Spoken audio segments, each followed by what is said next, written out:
me and my wife in a bedroom, and we grew the business with another partner. So we ended up bringing on a third partner. But in 9 years, we grew that business to where we were doing north of 30-some million dollars a year in sales. Mic check. I'm good. Mic check. Mic check. You can read about success all day long, but if you don't put in the work, the mindset, execution, and the hustle behind your vision, it just remains a dream. When everything goes wrong, you have to take all the responsibility. We uncover what high-level entrepreneurs, business owners do to rise up from hustling daily. So do what you feel passionate about. Take chances. The world becomes your library to help you to become better at your craft. Join me as I share with you actionable tips to help you grow your business, learn skills, and help you level up in your self-development journey. Your number one spot for business and personal growth is the Online Hustlers Podcast with your host, Esteban Andrade.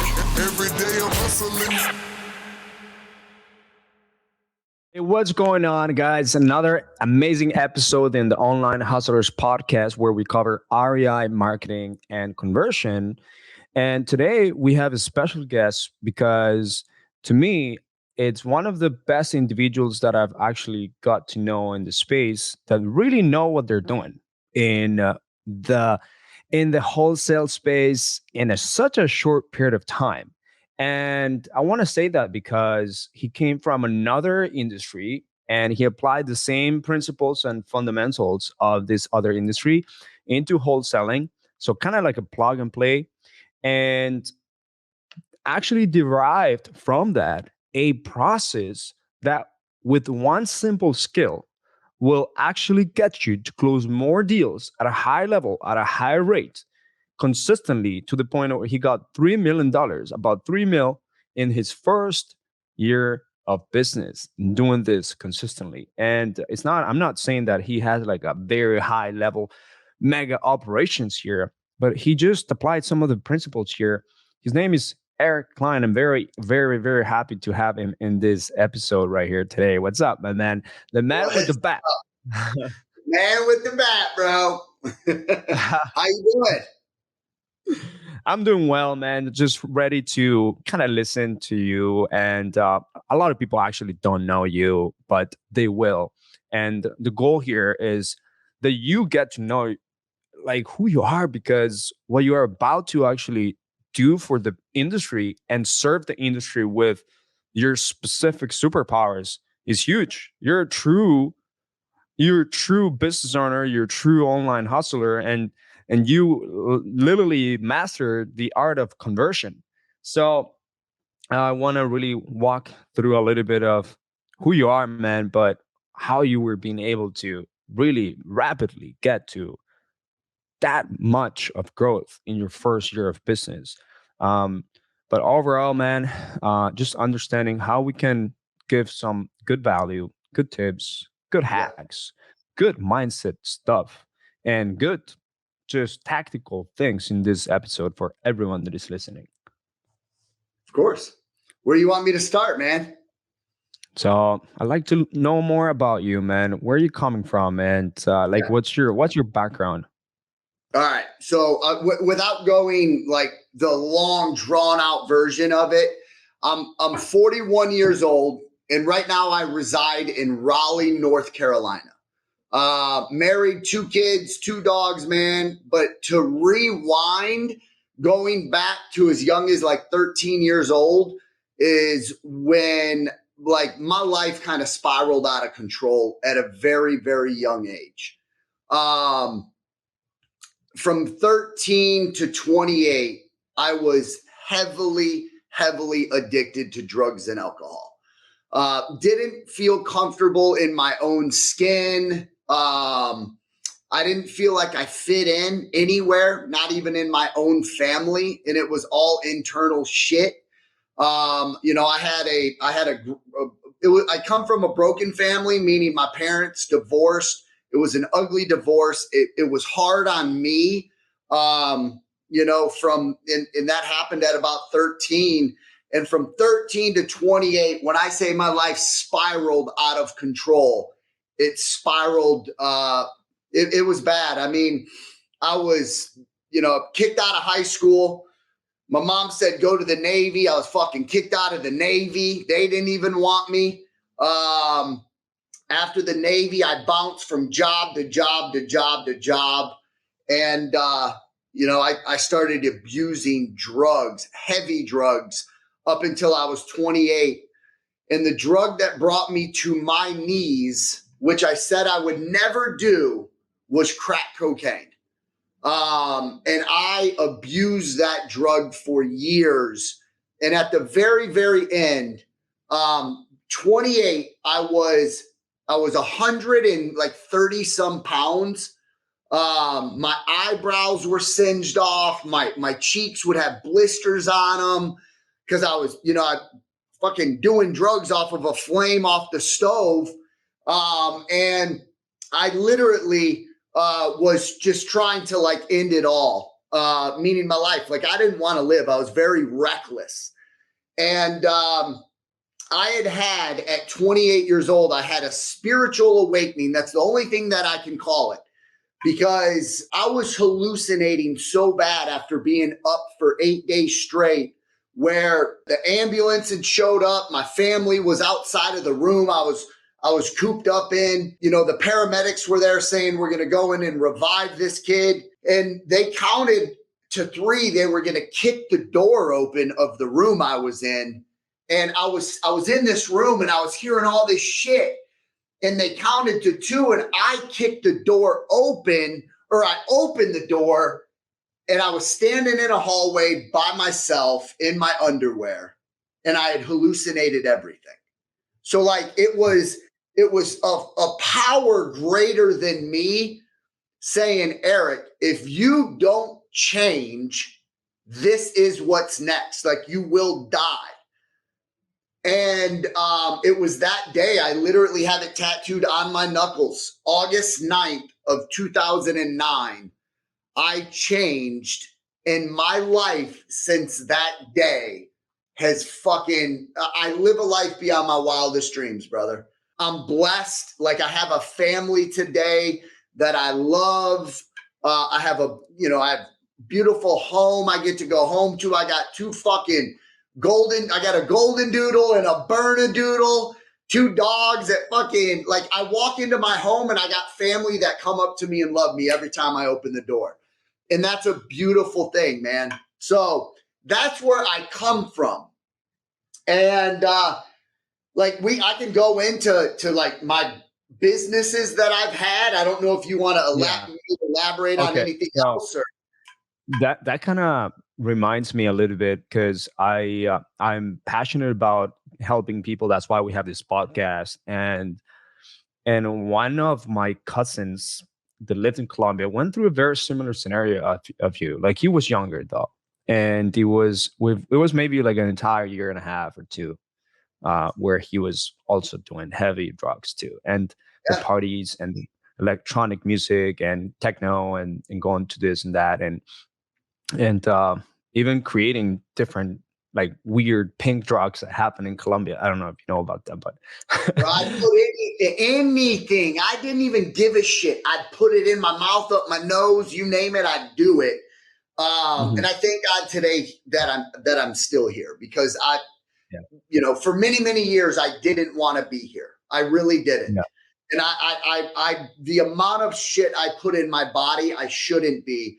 And I thank God that I've changed, because I know today, I got a purpose. And as life goes on, I'm still figuring out what that purpose is. Man, I was put here to do this. I was put here to deliver this message. So I love it, man. Life is a beautiful thing, and I'm not going to waste this one.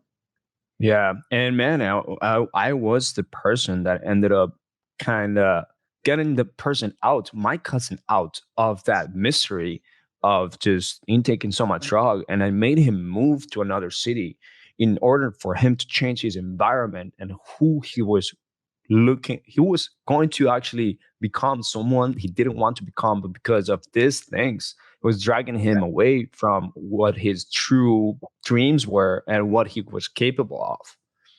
And now, man, he moved to another city and was able to change everything up. But I had to come in and fix a little bit of the mindset, mental struggles that they had, and helping switch up the environment.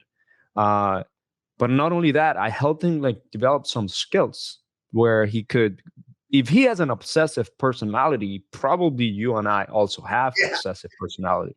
He can get obsessed on those skills, right? Yeah, of course. And 100%. I'm assuming that's something. Is that something that kind of like what happened? Did you get someone to help you? Was it a self-realization? Like, what was that process like? So for me to like, when I get asked that question a lot, brother, and like for me, I shit you not, it was life or death, and it was life or death for me to change. It wasn't the first time I had went to a treatment center. It wasn't the first time my family had tried holding an intervention on me. Like, everyone tried getting me clean. Everybody outside of me tried getting me clean.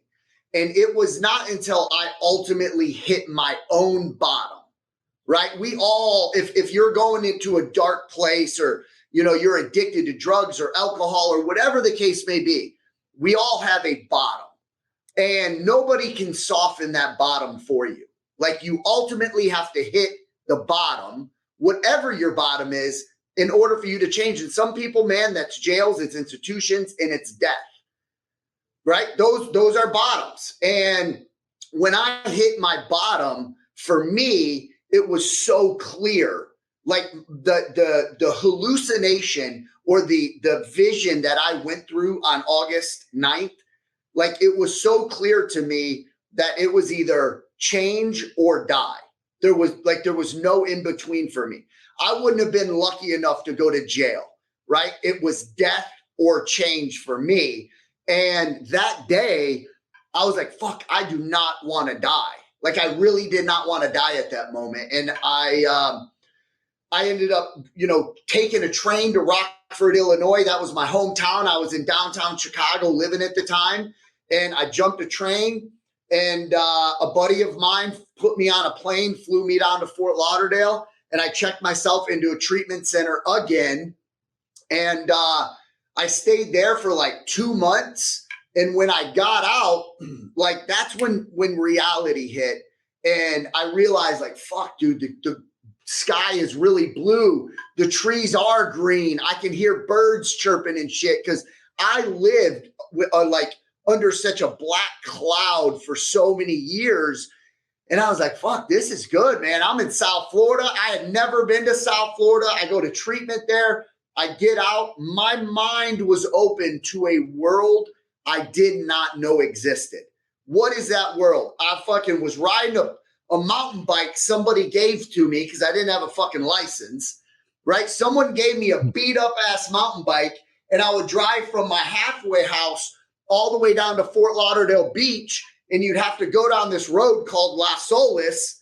And on Las Olas, you see fucking Lambos, Ferraris, Rolls Royces. You see all these big ass houses, and I'm like, what the fuck? Like, what is this?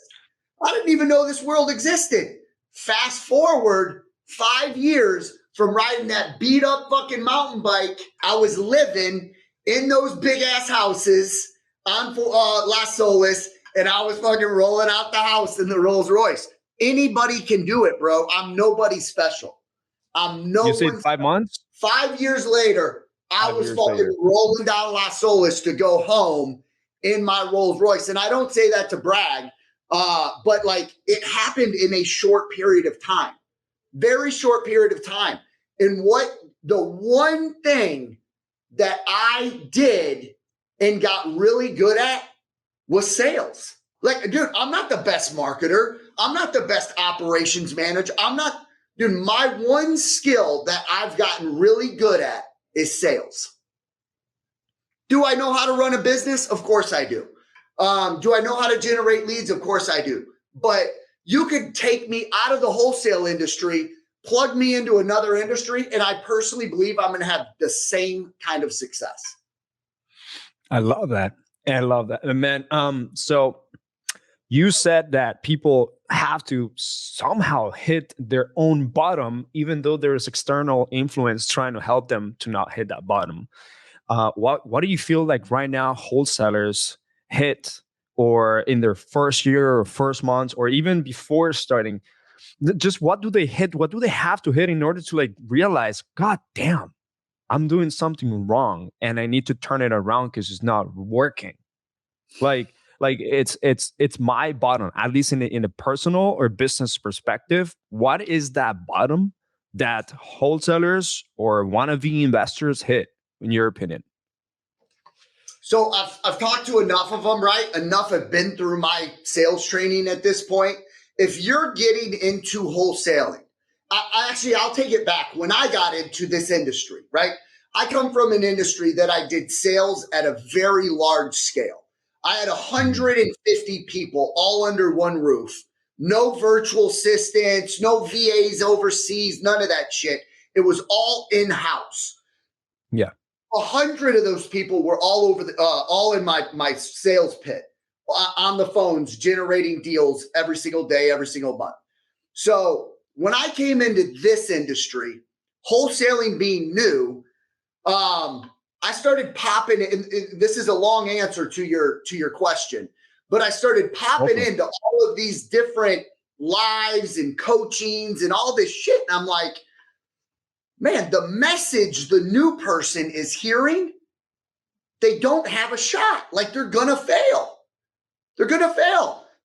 And what I mean by that is the message was that I heard was get on the phone with the lead and try and disqualify it as fast as you can and move on to the next one. And I'm like, that doesn't even make sense. Like, why would you try to disqualify a lead? Get on the phone and qualify that lead. For somebody that's just getting started, if any homeowner is going to give you the time of day, you love the one you're with. You love the one you're with. You take it all the way through a full-blown sales process and you make an offer on that. You don't let a number. So my opinion, to answer your question, what's holding them back? They focus on the wrong things and they're listening to the wrong message.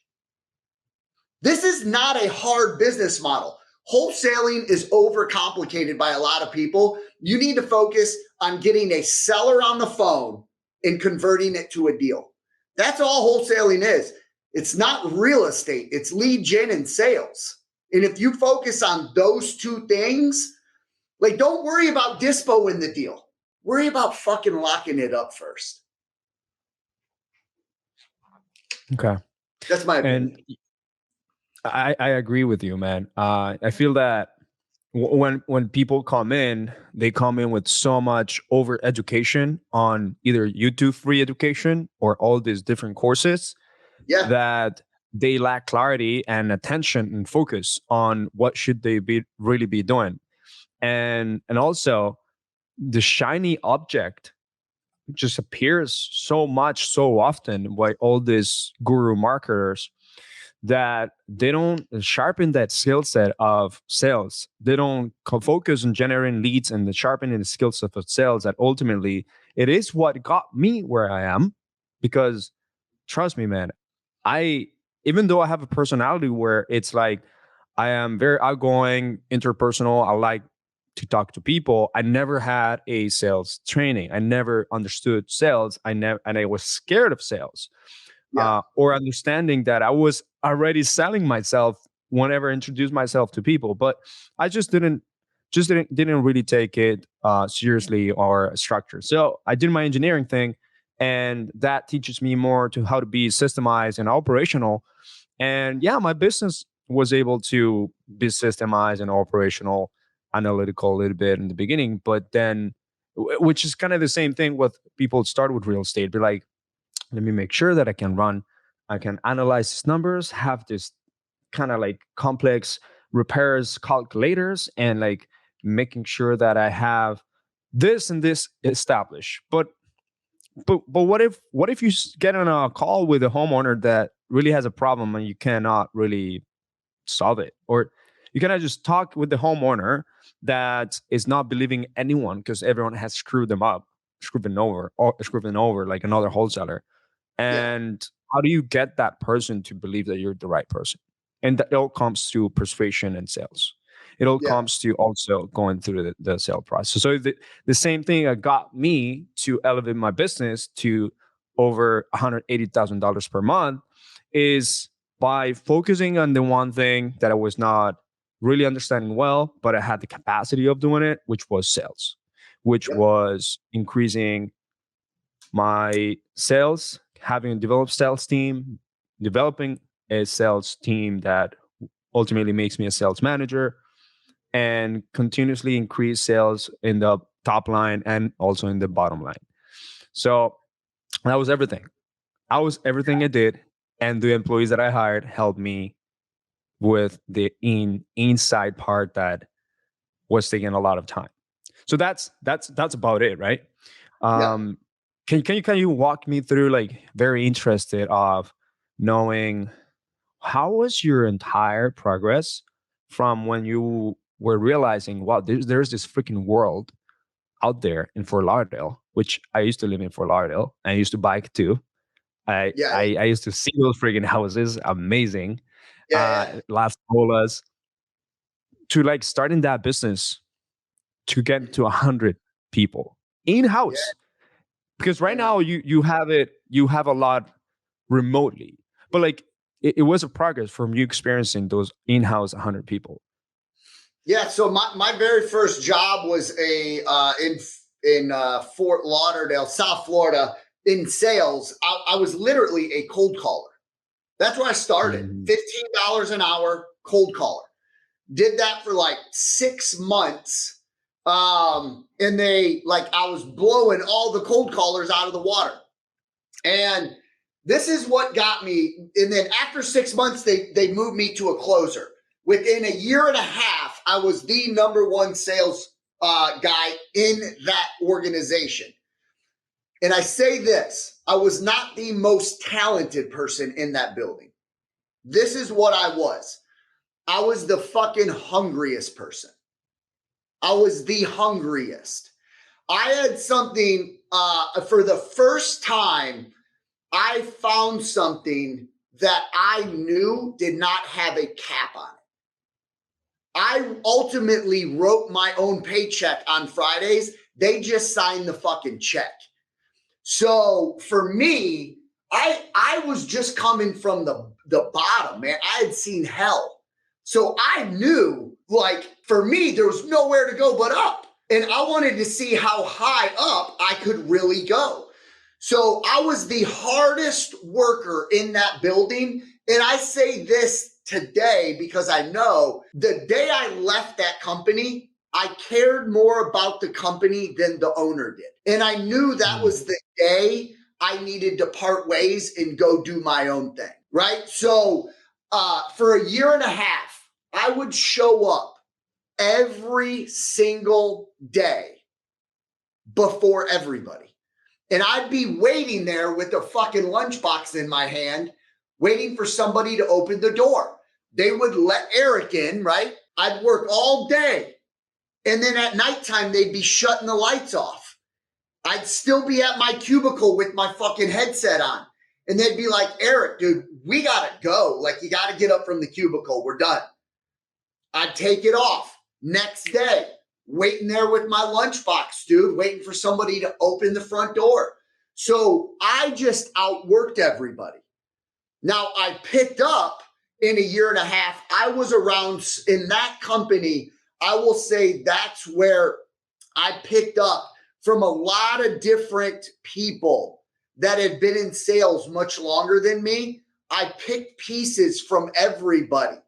Like, I was a sponge for a year and a half. And when I left that company and went and did my own thing, my first time ever starting a company, we took it from zero, just me and my wife in a bedroom. That's how it started. Me and my wife in a bedroom. And we grew the business with another partner. So we ended up bringing on a third partner. But in 9 years, we grew that business to where we were doing north of 30 some $1 million a year in sales. Wow. And What that do was you our think that you first shot as being an entrepreneur. that's incredible, but not everyone gets to that point, and you have a distinct characteristic from the beginning. And you mentioned after you got outside of your really bad situation and started to like going back to the streets, but not to use drugs, but now to actually hustle and use that drive and that obsessive personality that you have uh, to like crush it in that sales, in that cold call role and the closer role. Like, why do you think you have that? Is there something else out there? Like, is there something that you cannot tangibly kind of touch? Is there something that makes you the way that you are and gets you to accelerate to the point that, wow, 30 million a year on that company, being the most hungry guy that leaves the job the latest and comes in the earliest with your lunch bag, your lunch box? I was hungry. No, was there a force? No, I was hungry. I was sick and tired of being sick and tired and not feeling like I was a productive member of society. And when I put a headset on my head, I finally found something that I knew I could excel at, right? Like I was like, holy shit, I can get as good as I want at this. And I started I'm like, fuck, I just beat last week's paycheck. Shit, let's see how much I can beat it by this week. Fuck, I just beat it again. Dude, before I knew it, like, I was hungry, Esteban. I was hungry. Like, I get asked all the time right now. They're like, and I've developed a sales process. I haven't white labeled my shit. It's my process. Like, it's my sales process over 13 years that I developed, and I'm still developing it. But I get asked all the time, like, Eric, you work too much in your business. It's like, motherfucker, don't tell me what I do. I love what I do. Like, I'm okay that you think being a successful business owner is somebody that gets to go and do whatever he wants. That's awesome. That's success in your eyes. Success in my eyes is being here with my team, providing for my family.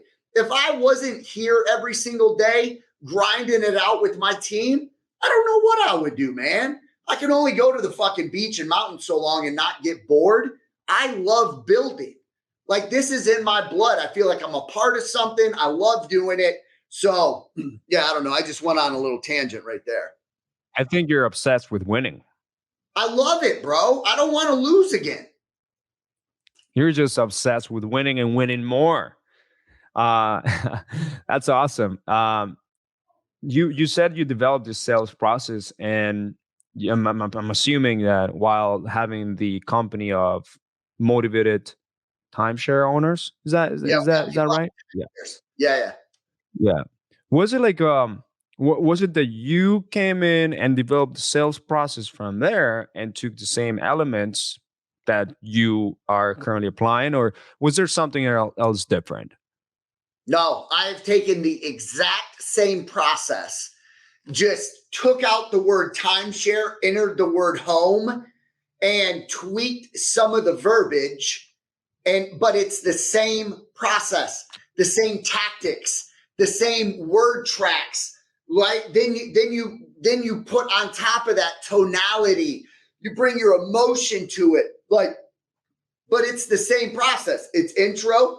Shit, I got the thing on my foot. I got it on my backboard right now, right? It's your intro, your fact find, why, your pitch, your offer, and your close. There's a lot more to those 5 steps that I just said, but the easiest part of every sale, and I say this all the time, the easiest part of any sale should always be the close or the negotiation, because by the time you've made an offer or you've asked for the order, whatever you're offering, a product, a service, or whatever, by the time you've made an offer or asked for an order, that consumer or buyer or seller should now be negotiating with somebody that they like, trust, and want to do business with, right? Negotiating is not the hard part.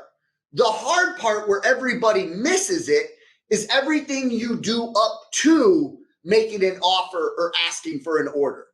If you've done everything right, fuck, now it's just getting to a number that makes sense. So, and this process, it's my understanding that Well, you're so confident in going to another industry that you made it now even recession proof. So it's recession proof because you can take it to another industry that is not really getting hit by, let's say, an economy downturn and crush it in sales. Like anyone can jump into another industry that is winning. Maybe next year it's the crypto back again and everyone's doing real estate crypto.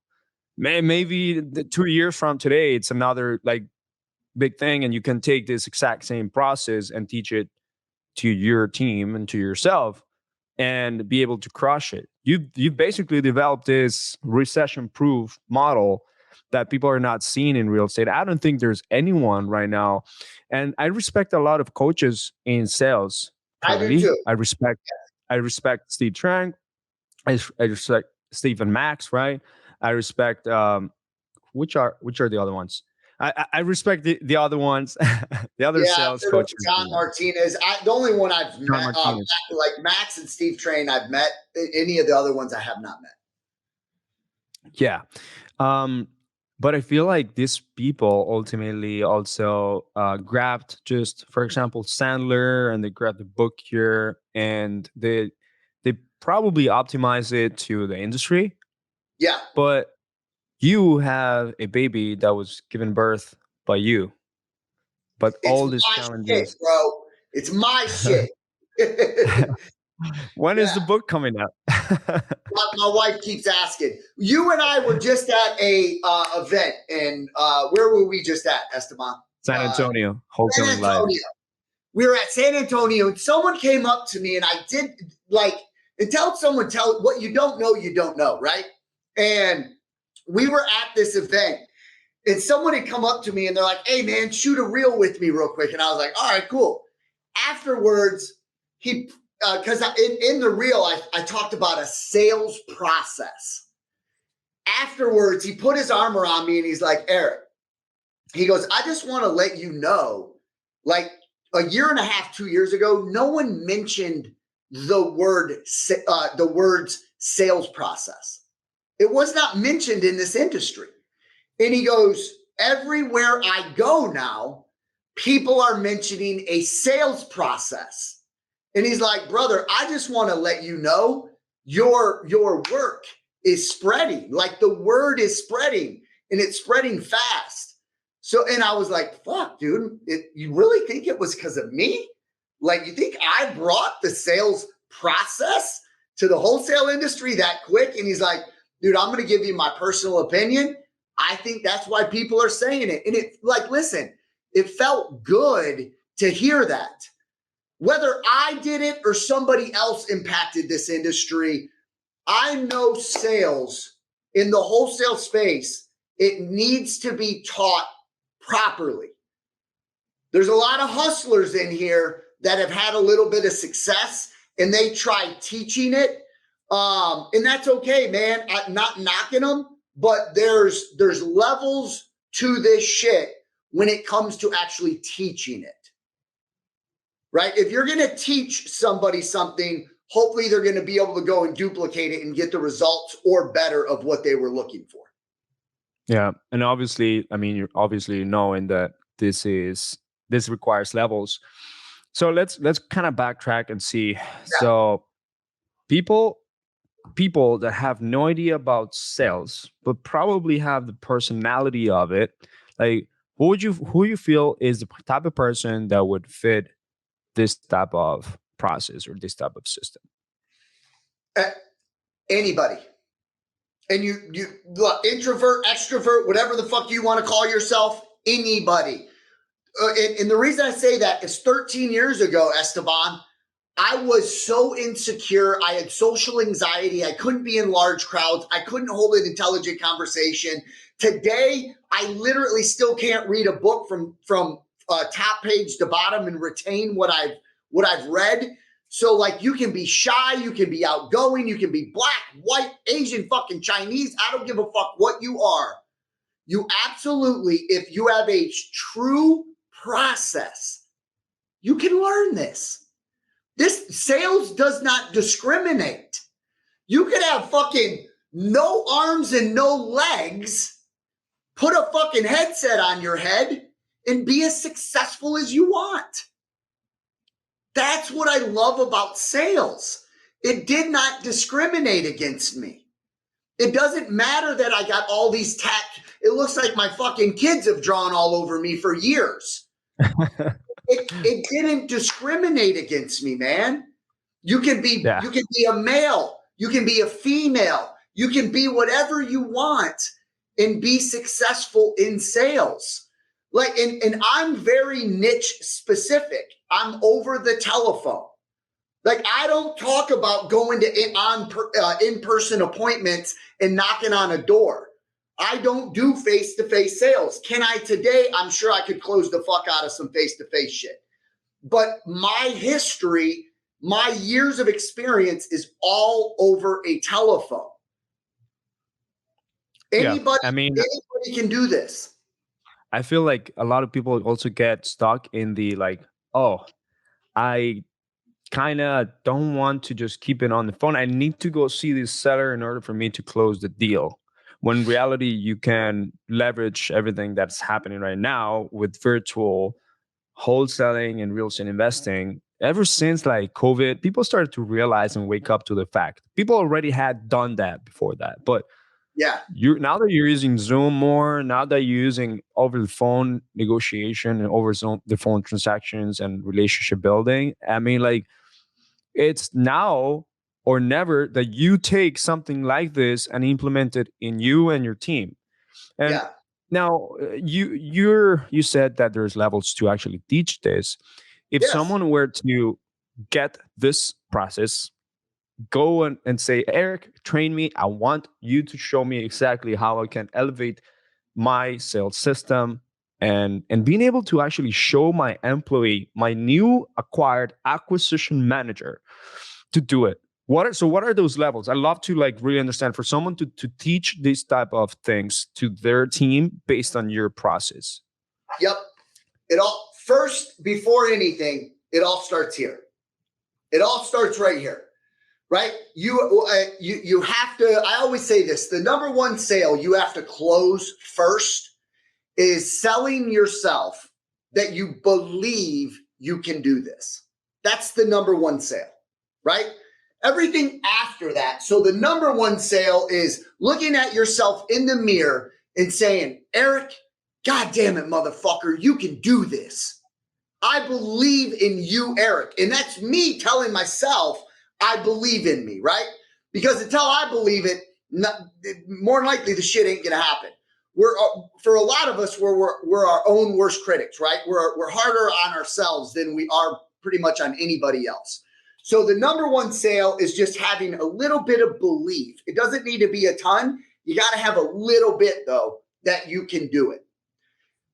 Then it's finding, like I always talk.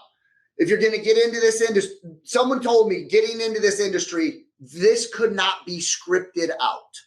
They're like, Eric, you can't script this out. Every seller's different. Their situations are different. And I'm like, well, no shit. That's with anything. But your conversation, your side of the conversation should be the same every single time. Like the name of the seller could be different. Their address could be different. Their circumstances could be different. But it doesn't change the way you talk and flow with them, right? So if you're going to get into it, I encourage anybody, you want to have a script. You want to script it out. Again, something I say all the time, all your great movies, all movies that are out there, blockbuster hits, they never once said action without having a full script in place for the actors to go off of.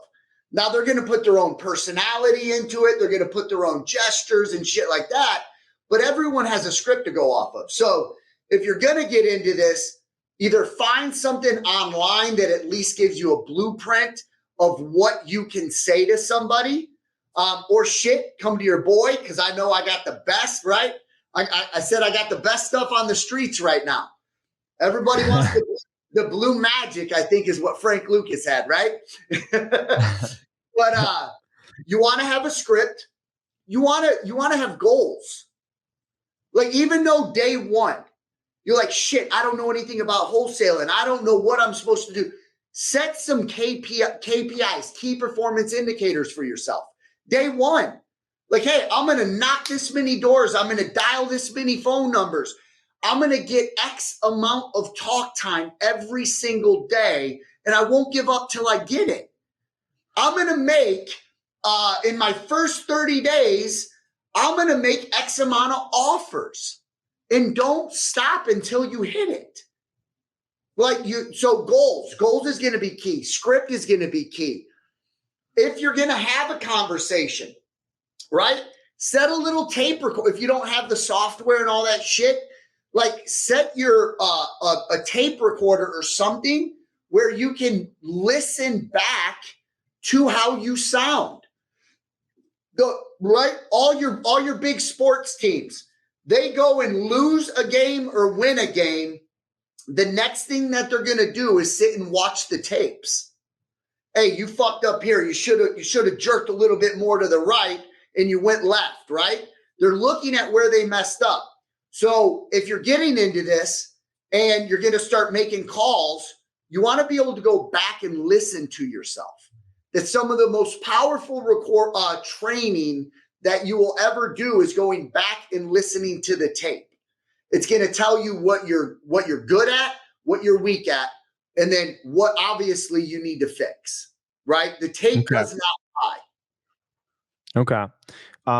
So can we go over just real quick? Let's just I want to kind of go back to where you had 100 people and it was in person now compared to like where you have a few people on not as big, but now they are also remote as well. So mine are here. My closers are here. Oh, their closers are local? All my closers are in my office right down the hall from me right now. Okay. All my cold callers are all virtual. Okay.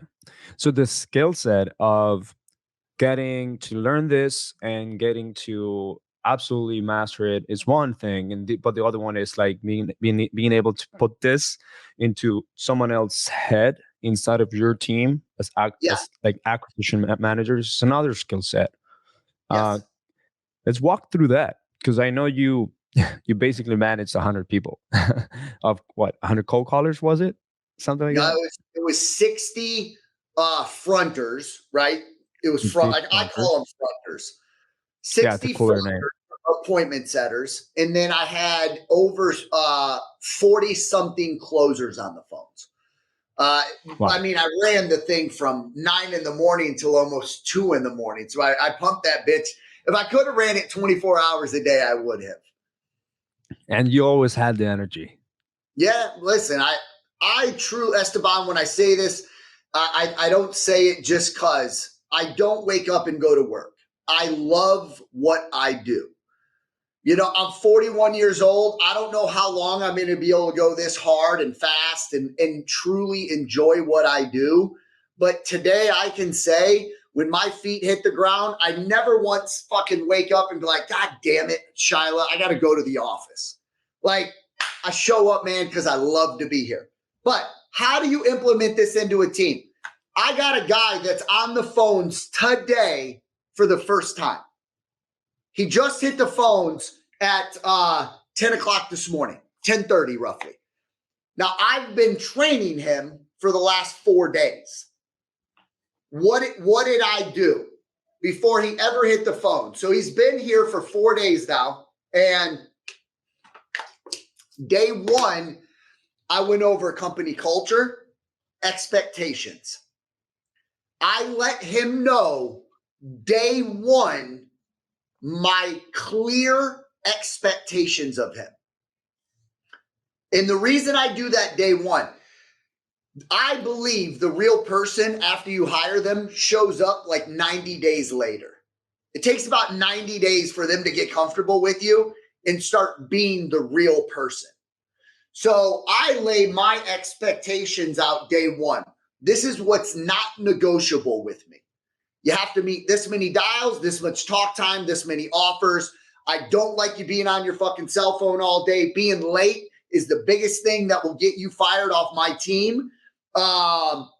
Attitude is everything. Be a team player. Like I lay it all out very clear. And then once we do that, I go into wholesaling 101. What's wholesaling? It's very basic, right? We're talking to homeowners that want to sell their homes at a discount. All the shit. And then what I do is I then put him through my 6-week sales training, which is recorded. It's mindset, goals. It's mindset, goals, respecting the leads. I think this industry has missed the boat when how they value these leads. These leads are worth their weight in gold, especially when these sellers keep answering the phone. I mean, we're lucky these fucking homeowners stop. They should have stopped answering these phones years ago. We blow them up. We fucking annihilate these sellers. So for them to still be answering the phones, Esteban, we should all be grateful. And I don't think the industry talks about that enough. So I want my team to value the leads. Then I go into my 5-step sales process, objections, rebuttals, tonality, all the stuff. Like I put them through my whole class.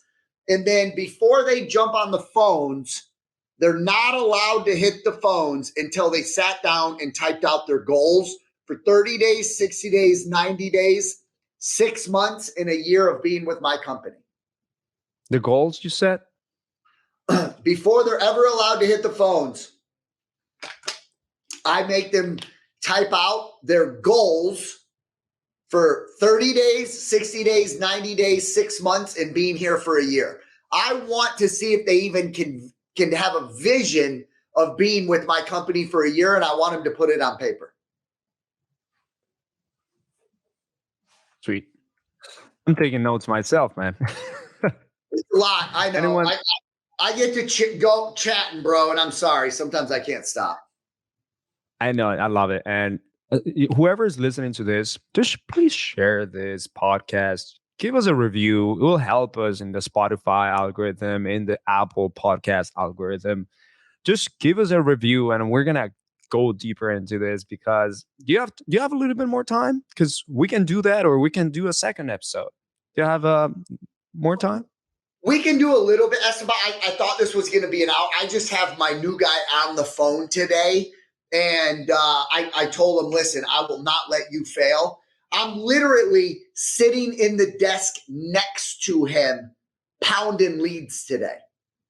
What kind of leads are you? What's that? What kind of leads are you pounding him in the first days? I put him on anything that's 8 days or older. So kind of like reactivating some of the leads. Dude, his first conversation, I shit you not. Most people, I've been through 13 closers already in the 17 months I've been doing this. I know it takes about 10 to get a good one. So like, this is nothing new to me, but his first conversation, he was able to stay on the phone with the guy for an hour and 10 minutes, dude. That was impressive to me. He had butterflies. He was nervous. I was sitting right next to him, right? And most people in this industry, their first few calls their first 20 calls, they can usually get like 10, 12, 13, 14 minutes, and then they run out of shit to say. So I was actually impressed he could stay on the phone with somebody for an hour and whatever minutes he was on there. Wow. Okay. That's pretty good, man. Like, let's see how it goes. I usually have a little bit of trouble on onboarding salespepeople because they can also lie to you in the interviews, and they can also play all good. They're liars. I say interviews are like first dates, man. You show up in the best outfit. You want to say all the right shit. That's why I say the true person shows up 90 days later. We have in our employee paperwork, the first 90 days we can get rid of you for any reason.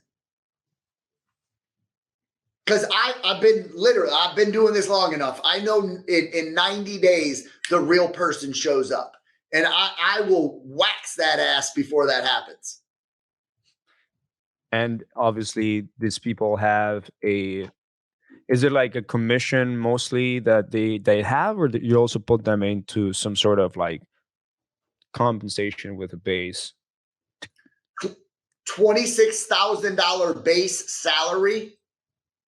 And then if they get funded in a single month, 50,000, they get 8% of that. Anything over 50,000, I bump them up to 9% for the whole month. So they got to get over 50,000 to get that 9%. But dude, it's so doable. It's so doable.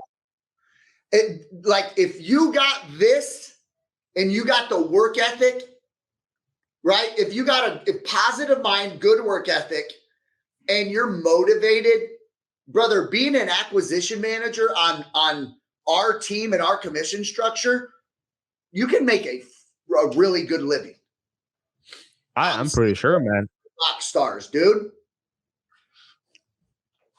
Like your commission structure itself is something that would motivate anyone, especially because you have the tiers levels and you have a base. And some people, do not share bases because and I mean it's like such a long sales cycle, man, that it could really hurt someone if it takes so long to close a deal after it's being under contract. So I bet you do it because like it's a safety net for them too, right? Like at least pay rent. Listen, I don't want someone coming in here. Not that I don't want them like money motivated, right? But you get someone that's hungry, and you don't want them their first 90 days stressed out whether or not they're going to be able to pay rent. Is that a motivator? Yes, it is. But it will ultimately affect sales as well. And again, that's my opinion. And I'm entitled to that shit. So that's how I feel. Do I love making money? Of course I do. I want my fucking team to make it too. Right? Me and my family are going to be okay. I'm not a greedy fuck. I want the team to win. I want to pay them well so they don't have to go do something else, man. Like I want my team to stick with me. I'm only as good as my team. And if I build a good team, ultimately I'm going to do good. Man, I recently signed up for a agency sales program. And one of the things that they told me the first day is like, you first got yourself rich. Now you're getting your clients rich, in this case, helping your clients. Now get your sales team rich. And that's a way that you're going to continuously growing. Because you're given the opportunity for your closers to do it. Could you feel that anyone like, let's say people are starting to hire overseas and seeing the opportunity with your sales process? Can someone take this to a so-called virtual assistant, which is just a remote employee from, let's say, South America, and just put this process in their head and train them to the point that they're closing deals and you have less overhead? You're paying them way, way more than they would get paid in their regular country. What do you think about that? Absolutely. I said in the beginning, I don't give a shit who you are, where you are, you can do this. It does not matter. I am that confident, Esteban, in my process. I do not care who you are. If you implement it and you stick to it and you live and die by it, you will have success. Why do you feel like? I'm confident in it. There's nothing like it in the industry right now that I am aware of. And I'll the words of Conor McGregor, I did not come here to take part.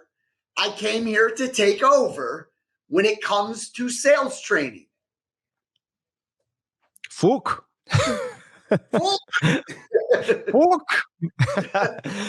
Well, man, like I really like this, and I believe that you deserve a second type of podcast, just full, because it's been already a full hour, and I don't want to take your time more than what it is. It's been so great actually getting to know you, and can I like share a few of the things? how can people actually find your sales process? How can people find you or figure out more about exactly how they can take their company to the next level? So you can find me on IG, which is the Eric Cline. Yep, the Eric Cline, just how you see my name there, ERICCLINE. And then I do a 6-week sales training. You can go to my website. It's theericcline.com. You can DM me on Instagram. It's me responding to the messages, not someone else. And then I just recently, as of 2 days ago, am selling an online course of my 6-week sales training. It's 6 weeks of me teaching, and the recordings are yours. They're yours for your team. They're yours to train. And I just dropped that. I think it was 2 days ago, and I'm selling the recordings. It's somewhere between $15 to $2,000, but they're yours. You can use them to train over and over and over and over and over. Okay. Do you have any affiliate program so I can help you out with this, or what? Of course. All right, we'll talk about it then. Yeah, sure, brother.